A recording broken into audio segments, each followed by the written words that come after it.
Hello, everybody. My name is Kashawn Hopkins. I'm an instructional technology specialist from Oklahoma Public School Resource Center, and I'm happy to be here so I can talk in this Tech Talk about TeachingBooks, a wonderful supplemental resource for books that helps promote literacy.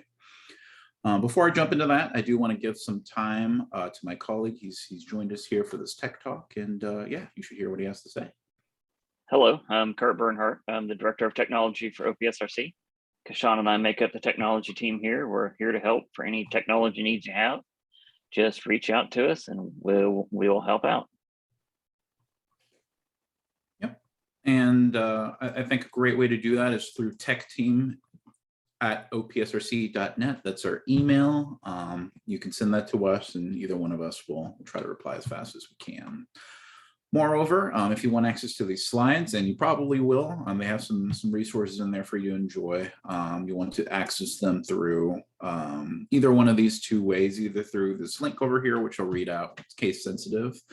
So it's lowercase t period ly / uppercase C, lowercase z, uppercase m, the number 6.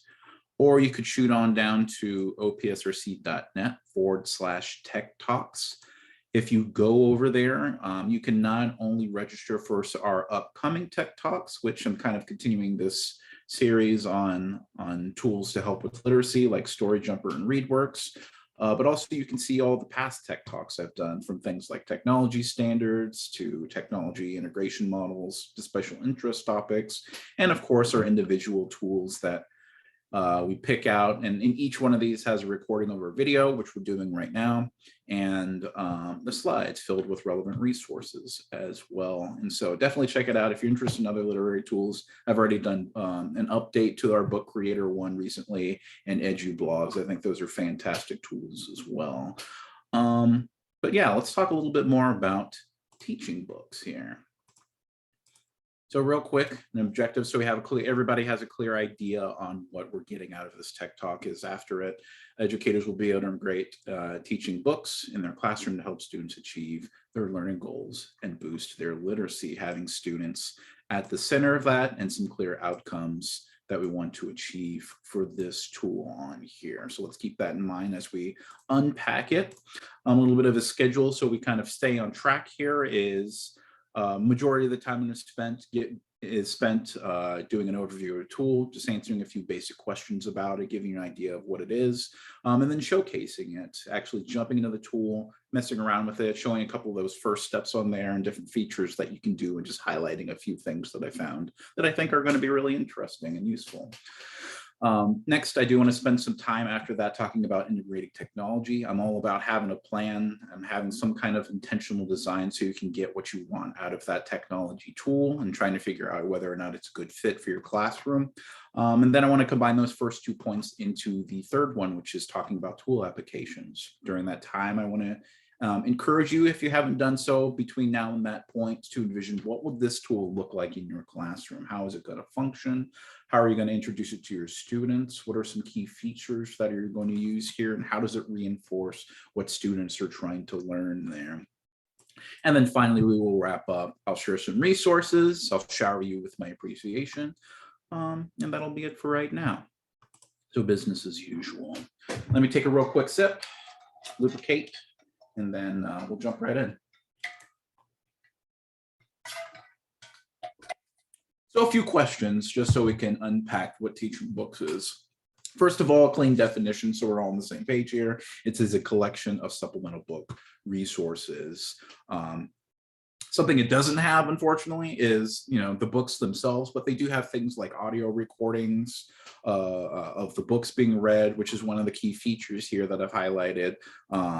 Some real nice focus on designing this tool for accessibility. I think they do it in a bunch of different ways, one of which is through a large searchable catalog. I know it's on the front page, so I'm kind of skipping around a little bit on here, but I'm going to go to TeachingBooks.net, which is where you can go there. And I'm going there right now because I know for a fact they'll tell me about how many resources they have. So nearly almost 300,000 resources for children's and young adults books. So tons of stuff out there, from study guides to activity books, discussion points, audio excerpts of books being read on there. So tons of things in there. It really just kind of depends on usually kind of like how popular the book is. Or if the book has been around for a long time, they'll have tons of resources, and some of them won't have as much, but they do have a system in place where you can add books, add resources to books as well. So other features would also include filters. And one thing that I really like is that it's really inclusive for this part, because you can do filters based on culture or subject as well. And so I'd love to show a bit of that when we get to the showcase on there. So they have things like filtered by books based off of Jewish history, or filtered down books based off of Asian American. So it's really cool stuff. And then I've already talked about the readings. They do author interviews. And one of the resources that is available that I've seen on any book that I've seen inside of TeachingBooks is a pronunciation guide for the book. One of the things that I think TeachingBooks has done very intentionally in the design of this tool is that they want students to be able to connect with the authors in one way or another. And I think that's fantastic, because I think that when an author creates a book, they're putting their own perspective, they're adding their own experiences, whether they know it or not. And I think students being able to connect to that can help them reach and engage deeper inside of the book and the messages that it's trying to convey on that. And then finally, we got some curatable reading lists. Now, I will be using the free account on TeachingBooks on here, so it is kind of limited in terms of like being able to share it out. But at the very least, being able to put together like a simple list of a bunch of books and its related resources, quite easy to do on that one. So I do want to use a majority of my time on that showcase. So let's jump in there. We're doing great on time here. So we're going here once again. I know I've already gone to it, but I just want to read this out. If you go to teachingbooks.net, no space, it will take you to this front page right here. So it's quite nice. We will, on the top left-hand corner, go in and log in a little bit. But I do think the main page is definitely worth perusing. They put a lot of those features that I've mentioned out on this front page, so you have an idea what's going in there. Like if you scroll down just a little bit, it gives an idea of resources available for the students on the left side, and then resources available for educators and adults as well on here. So lots of things that you can access there. If you scroll down a little bit, you have a little showcase. Right now they have the empathy collections up here. So books about empathy from the last couple of years, and you can scroll through and try to find something good on that. If you scroll down a little bit more, here is just some of the filters. I'll show you the full list in a little bit, but you can see they have things from filters by grade to curriculum areas. And it's not just English language learning. They have things like math and science and social studies. So a real emphasis on, teaching literacy, but not in a self-contained space, and more of like a cross-curriculum space. We have different genres here, of course, to fit the mood, and cultural experience. We've got African American, American Indian, LGBTQ, so a bunch of things on here, and I'll show you more filters a bit later. And so I think this is worth going through and just taking a look and seeing like what's recommended, what's highlighted, what's on the calendar, and the stuff updates every single day. So quite nice. They even have section dedicated to the authors, like I said before, just making those connections between the author, the book, and the audience that they're trying to reach on there. And there's resources dedicated specifically to them. Like, for example, the interviews and the Meet Your Author videos as well. You don't even have to sign in to access this. You can just click on this video. Okay. It doesn't necessarily mean that the journal entry is a great, thoughtful, heartfelt moment. Sometimes it's just as mundane as a recipe I'm thinking about. And, this guy's just talking about, his love of writing and him journaling. And maybe students are able to make that connection. So whenever you introduce them to the activity of them journaling, they're like, okay, I put my thoughts out here. I'm able to explore the way that I'm feeling. And so, yeah, good, amazing, great stuff and I can't wait to unpack it here, and I'm just going to jump in. So I'm scrolling up the top left-hand corner. I clicked on sign in, sign up on here. You can create your own account with your own email, or you could log in with like Clever, ClassLink, or Google. That is perfectly fine. Students can also get themselves a free account as well. But I'm just going to type in my stuff here, and it will take me back to the main page here. And so, yeah, let's start getting into some of the resources here. If you already have a book that's available to you in your library, you're just looking for more resources for it, or some activities, just things, different ways for students to engage. You can easily type in the title, author, or keyword in there. I'm going to do holds because I was just looking at it a little bit earlier. Once you do that, you see the books, you can see authors, the awards, different subjects on here. And if I select holes, it will bring me to the book page. Now, every book has its own page, and that is where all the activities are pulled into. Or you can click on the author and you can see what other books they've also created. So if you like a particular author and their voice on there, you can see what else they've done and get access to all of the relevant resources for each one of them. Now, if you don't have a particular book, that's totally fine. If you just have like a vibe that you want to go for, you have like certain criteria you're looking in a book and you're just trying to look and see what's out there. I think a good place, to start would be on the top right-hand corner where it says browse. This is where you can start searching. Now, we have a couple of highlighted ones on here, usually a bunch of stuff with a bunch of resources or kind of like relevant for the time that you're in. And we have a couple of authors, and we even have lists down here, which includes a bunch of resources focused on a particular idea. So if you're looking for resources on race and racism, or if you're want to look for a book on strengthening social emotional learning, they will have a bunch of things inside over here. But let me show you this right here. Something that is collapsed, thankfully, so it won't overwhelm for anybody seeing this, would be the See All collections. If you bring your attention to that over there, I'm going to click on it, and it will reveal the full list of filters I was talking about. So let's unpack this a little bit here. We have, of course, the grade levels. You got to make sure that you're picking out books that are relevant for the reading level, but they also have those curricula areas up here. So art, health, math, physical education, Spanish, regardless what situation that you're in, literacy can still be taught on here. And I'm really glad that they're including foreign languages on here. So like if I click on the French collection, I can see books that are relevant to that. And sometimes, depending on the book itself, you can also find resources in that language as well. So let me see if I can find one. I'm going to see if I get lucky. I did this last time. I'm going to select a book, and not this one. The way that you can tell is when you select a book, it'll say like French or whatever that book's language that it's in. They will have the resources on there. All right, I'll try one more time. All right, maybe I'll get lucky another time. Okay, cool. That's fine.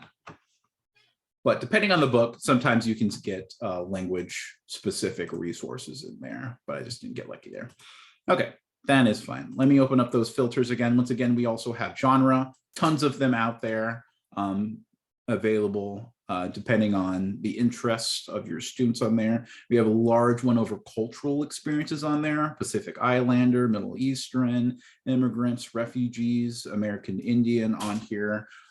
Just different things that can broaden students' cultural experience on there, or speak to the experience that they're already having as well. And so students can connect their lives to, learning literacy on there. And so that just gives them an opportunity for them to make connections inside of their meaningful ones inside of their education. So I think this is worth taking a look at, or especially now. I know that is Asian Heritage Month at the time I'm doing this this particular tech talk. And so if you want to reach into that, we can click on the Asian filter, which I'll jump into in a minute. One other thing I do want to highlight on here is on the right-hand side, the filters for the resource type on here. So I think this is a good way to like take a look and at a glance see like what could be potentially available when I click on the book. What type of resources might I find? Could it be author interviews, which they typically have, author name or pronunciations? You can get book guides, and there's tons of stuff inside of that, from things like multi-leveled lessons or cultural representation reflections, or reading or doing story maps or activity kits. And so lots of stuff to unpack in there. We even have book readings, like read along audiobook performances or like poem readings by the authors themselves, and those are really cool if you're able to find some good ones. But it just really depends on what book you look in here. And then vocabulary list, of course, great stuff in there. But yeah, let's jump into a book. So I'm going to go into the Asian filter. There we go. And if I wanted to add more filters onto it, on the left-hand side, you can see that I have a navigation bar of different filters that I could jump into. So if I wanted a book from the Asian collection, let's do biographies are fun. Let's do that. Ooh. And let's try to do it middle school. Nice. 59 results. That is plenty for me. And then I will look through, let's see a good one with a good chunk of resources. Usually that stuff floats to the top. Let's do I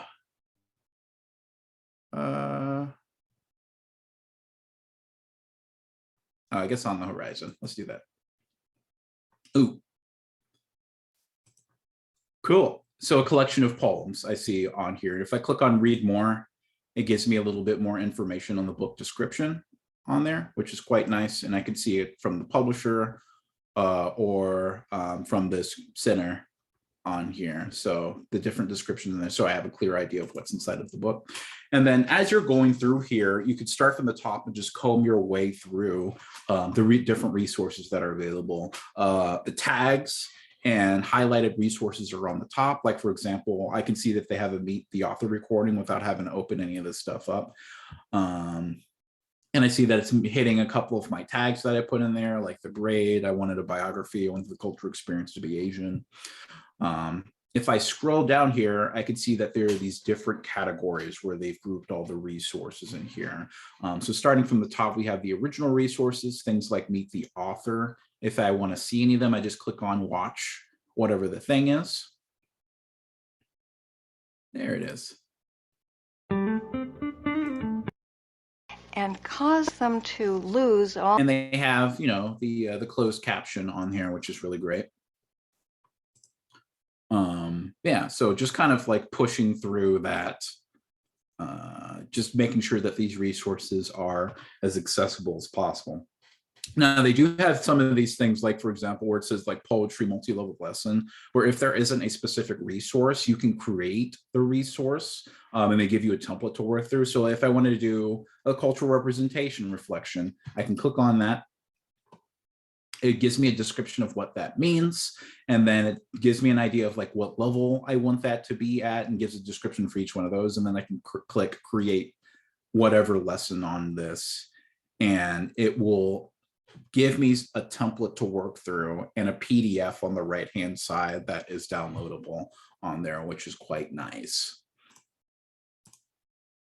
So even if the resources isn't there, there's at least something to create the resources and fine-tune it to your classroom, which is quite nice. There's another section about the authors on here, things like how to pronounce their name, or if they have a personal website or blogs. These are great resources that you can share with your students that are readily available. So if the students, you know, are really digging the book, you're like, oh, hey, this person actually has a really cool personal story that they have on the website. Maybe you want to check that out.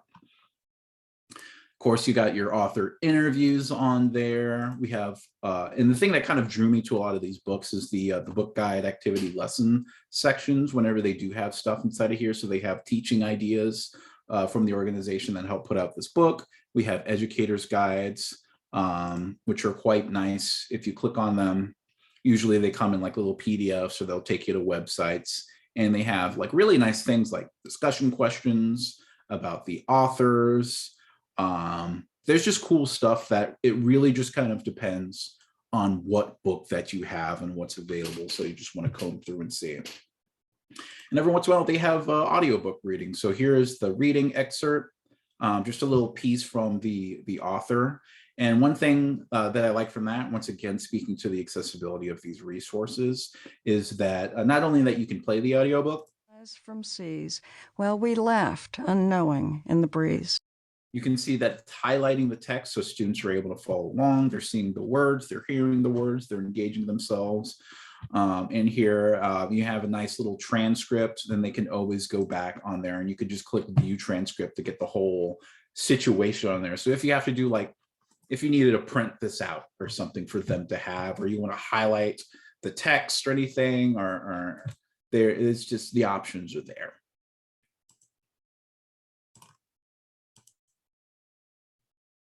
And then finally, if you're interested in awards and distinctions that books have made, you can also check that stuff out on there. So it's worth taking a look at, and you can also filter on that as well. All right. One of the other features that I want to point out while I'm here, and also you can do this while you're searching for a book, is put books inside of reading list. The easy way to do that is if anytime that you see that little circle with the plus sign, so I have that on the left-hand side right under the cover of the book, I can click on that, and then you select one of the two options, either create a new list and then give it a name, or select one of the lists below. I already have one that's created called test collection that I'm just going to select. And then when I click on add to list, it'll say, give me a little confirmation message. So when I click view this list, it will show me anything that I've added inside of there. And I can even apply filters on that, on this specific list as well. So if I'm looking in something in particular for any of these books, I can pull it right out there. So real nice.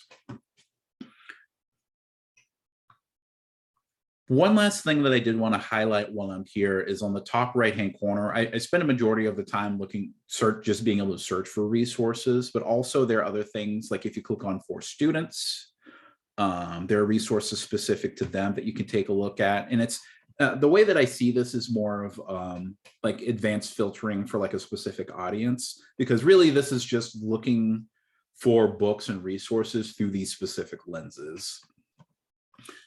So like, for example, if I go to for educators, I can click on where it says literacy standards collections.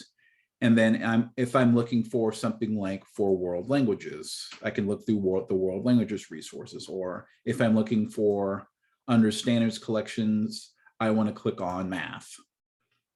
And so now this is a collection of a bunch of resources specifically for teaching literacy with math. And they give a bunch of suggestions for that. So worth perusing through here just to see what's available, but hopefully that at least gets you a good start. One last thing that I think is worth mentioning about the reading list is if you're just trying to access it on the fly, it's going to be on the top left-hand corner, that little 3 pancake symbol to toggle menu. I'm going to click on that and you should see your reading list inside of there as well. And yeah, that's what's available through the free account. I hope this is a valuable resource on here.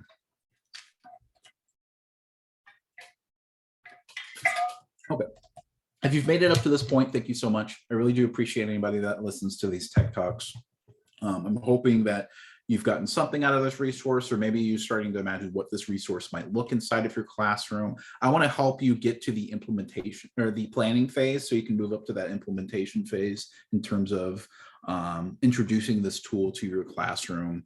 If this is something you're interested in or not, even if it's not you, maybe one of your colleagues might be interested, you can bring it up to them and this could be a valuable resource to them. So I do want to talk just a little bit. It's the instructional technology or the instructional designer in me that wants to have some kind of framework in place whenever you're making a plan to use to leverage this tool to help your students achieve their goals in here and ideally boost their literacy.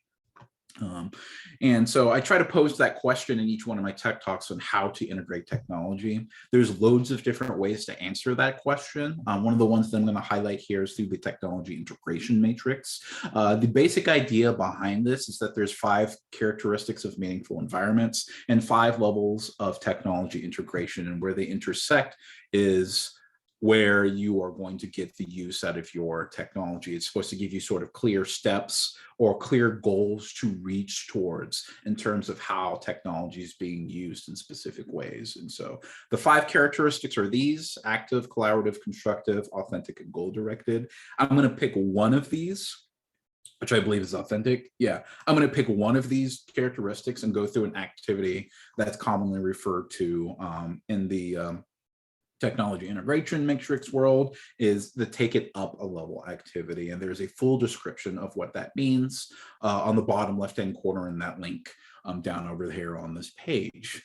But just to guide you through a few of the steps here, and you can do this with any characteristic, with any tool, no matter where you're at, even if you've been using the tool for the first time or you've been using the tool for multiple years, you know, we can always try to imagine how that tool is going to be used. And it's going to really depend on, you know, also how the students react to it, if it's really the right tool for them.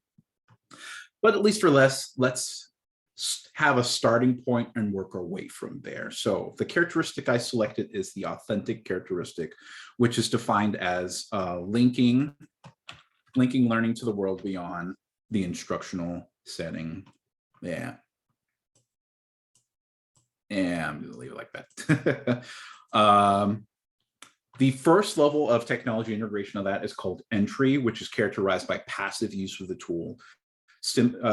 This is kind of, you know, the teachers introducing it into the classroom. They're getting them comfortable with the tool, and you may pick out a couple of key features to have students engage with the tool, but they really don't necessarily have the tools in their hand. And if they do, it's really a passive gaining of knowledge or skills through this. So an example I put on here is teacher uses keywords from books to teach vocabulary. So something easy like that, or just have them listen to one of the audiobook excerpts. You're just pulling resources and using it in sort of that surface level way so you can get some great use out of that. But here's where we take it up to level. Once you've done this with your class and you feel like they're comfortable enough, you could try to bump them up to the adoption level, which is characterized by procedural use of the tool. In this case, students are starting to engage a little bit more. And I feel like this is a good spot to build and get students like thinking about how to use this tool and how to leverage some of the different features on here. So you would just pick a couple of features and try to hammer that home with the students until they feel comfortable with it. So in this case, I said, students engage in discussion questions from the activity books. Typically there's, you saw there was that PDF from the website where students are able to respond in there, or you could build out some of the ones that you're owned on there. And having a database where you can search for that stuff quite easily, especially using the filters, will help facilitate this process, I think. Once students are comfortable enough, and with you as well, the educator, comfortable enough with the adoption phase, I recommend that you try to push them to the adaptation phase. So this is where a shift happens. This is characterized by independent use. So it's not just the teacher using it. The teacher's kind of flipping their role a little bit. Instead of being the one that's introducing and is in control of the tool, they switch their role into one, or they slowly transition their role to being more of a facilitator, and they're trying to probe students to make and push them to make their own decisions and make their own activities on here. So something like this, students would search and find books. They're making the decision, they're using some of the filters, they're going through and then finding books that interest them and pursue that, and then start engaging with the resources or share reports with what they read with other students on there. And so, yeah, just having students an opportunity to do that. Now, what that looks like will depend on the age range on the students, and really just knowing what how comfortable they are, because you'll really want to have structures to built in to support students if they get lost or they're not entirely sure what the books are about, or they might need you to model some behaviors for you. And this is where you would refer back to things that you've had set up during the adoption phase when you were trying to learn some of the tools on there, and maybe even some of the stuff in the entry phase as well. So yeah, those are some applications, and this is just one characteristic, and this isn't even the full gambit of, you can even go further beyond this if you feel like students are good at making their own choices in the adaptation phase. There's even 2 more levels of integration that you can go. But I think that's it for now. If you're thinking about what are my first steps, these 3 I think are really good ones. Yeah, with that, another thank you for making it to this point. I really do appreciate it. I do have some resources on here if you're interested in technology integration frameworks I was talking about. I've included resources for that as well as standards on the next page. I didn't have my usual resources since the tool is essentially a giant resource. So just go in there and start playing with it. I think it's a great tool. And then the last page on here is appreciation. It's a link to my evaluation. It's a reminder that I've been Kashawn Hopkins, and I'm joined here with Kurt Bernhardt. Thank you so much, Kurt, for being here. I appreciate it, man. Also, a big, huge reminder, save this, put it somewhere. Think about us when you think about technology. Our email is techteam@opsrc.net. If you like what I do here, I'm going to keep doing it. I'm going to do it and post it in opsrc.net/TechTalks. And also give us a shout out as well. We got our social media up there. We got the Facebooks, we got the Twitters, we got Instagram and LinkedIn as well. And even the OPSRC signal down over here takes us to the website. And so we have an amazing communications manager out there. So you really need to be tuning in and seeing what she has to say, because there's like giveaways and stuff. There's some really great stuff out there that you should check out. And it's right at your fingertips, right out there. I've already done it for you. So just start clicking. But with that, I think that is enough for me for right now. So I hope to see you at the next Tech Talk, and I hope you have a great day.